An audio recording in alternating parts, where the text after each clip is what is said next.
Good afternoon. Hey, finally, some good jobs numbers last week. We are already jumping into another crazy week here in the markets. And we also had the Fed talking here this week. So a lot on the agenda here. Want to kind of introduce myself. My name is Brandon Steele, financial advisor with Mainsail Financial Group.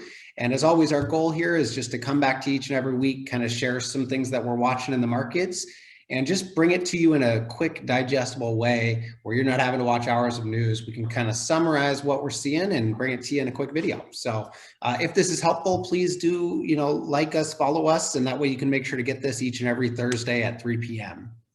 So for those who do follow us, you may already know this, but I just got back from a kind of a quick weekend trip out to Florida last week. And it was just so interesting to see this totally, I'm in Seattle, so see a totally kind of polarizing version of what's going on with these COVID restrictions. For those who don't know, Florida is basically wide open. And so, all the restaurants were booked all night long. People were out and businesses were open and doing really well. So from an economic standpoint, it was good to see that. Of course, I am safe. You probably can tell I'm at home here today. So I'm quarantining for the week just to make sure that I'm being on the safe side. But it was just very, very interesting to see this totally different kind of perspective on what's going on and see how they operate out there.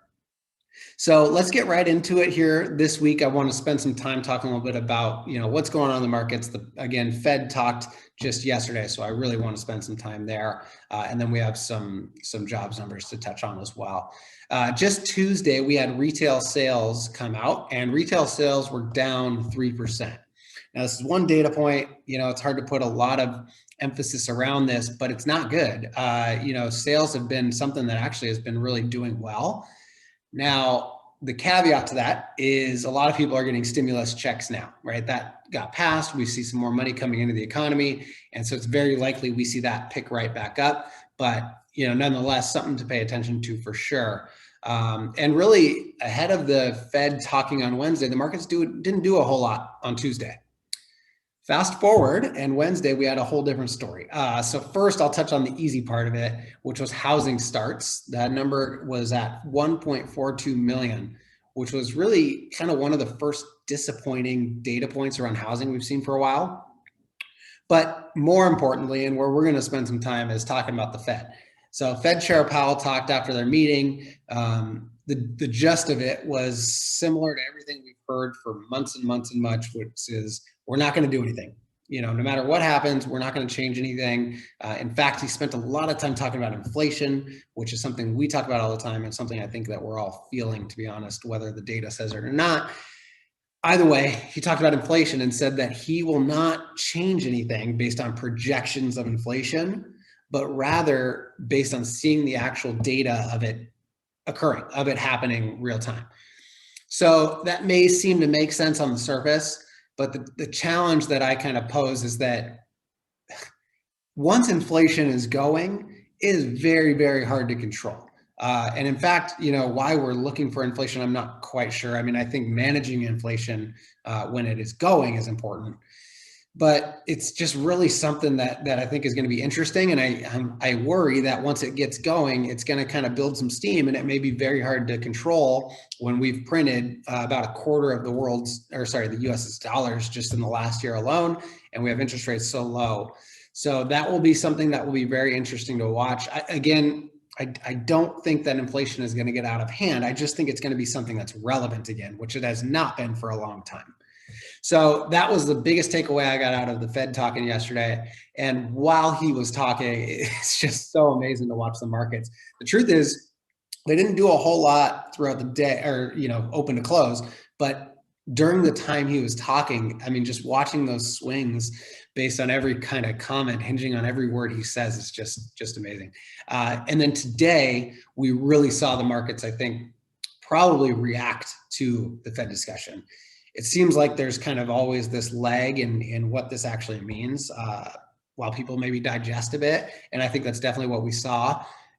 Today, we saw markets drop significantly.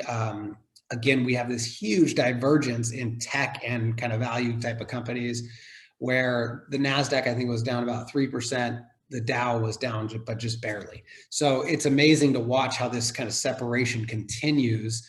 And we also saw yields jump up quite a bit.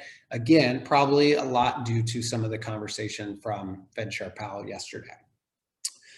We also, of course, had initial jobless claims come out today. They came out at about 770,000. It was more than expected and more than last week, but compared to where we have been, it's good to see that number down anyways. And then as we move forward into next week, we've got quite a bit. We've got new and existing home sales. We have GDP on Thursday, I believe it is. And then next Friday, which will be in our next session, but next Friday, we have personal income, spending, and core inflation. So the reason I bring that up, we talked so much about the Fed today that it will be very interesting to watch that inflation number next week. So let's go ahead and jump into the question of the week. And before we do so, we're really getting close. For those who might have seen the video last week, I finally finished. I'm so excited about it. It has been just so much hard work to get this thing done for the book. And so I can't wait to share it with you. It's how to take a little control in your finances rather than kind of taking the general rules of thumb. How do you really maximize what's going on? So for anybody who wants a copy, or if you have a question for our question of the week, you can reach out, comment, email, whatever works best. info@mainsailfg.com is a good email to reach out to, and we can make sure to get your questions answered. For this week, the question of the week comes up about federal taxes. It's funny, it seems like this has been the trend. The last 2 weeks, we've talked about state taxes. We talked about long-term gains. We talked about long-term care. We talked about long-term gain taxes. And this week, we're going to talk a little bit about federal taxes. Some of you may know this. At the beginning of the year, I really didn't feel federal taxes would be increased, although the Senate went to Democrats. Obviously, Biden in the presidential office. I knew higher taxes were coming. I just didn't think it would be in calendar year 2021, because of the fact that we're still in a recession. So all of a sudden, I believe it was today, it was either today or yesterday, but very, very recently, this has been brought to the forefront. And in fact, some comments from the office of the president saying that this is something that they want to try and get through this year. If that happens, there's a little bit to consider. I'm not saying burn the bridges now, but it will have an impact. I think that with where we're at, with everything that we've seen, there's a lot of tailwinds behind us in terms of all the extra money in the economy, low interest rates, the Fed buying assets, all these types of things. But if we raise taxes in the middle of a recession, I think that we may see a bit of an impact to the stock market. I think with all those tailwinds, one of the things we really need to see this year is we need to see earnings really do well. And I think that's where we'll kind of get that bump. So as you might imagine, if taxes are raised, especially on the corporate level, that will impact profits, right? And so, it's not to say that companies can't be profitable. That's not necessarily where I'm going with that. But obviously, it will have an impact on the profits that are left, and therefore may slow us down a little bit in the growth in the stock markets. So nothing to do on that right now. I would just say it's really important to watch. To be honest with you, I still don't expect it to go through this year, although that is really the talk right now.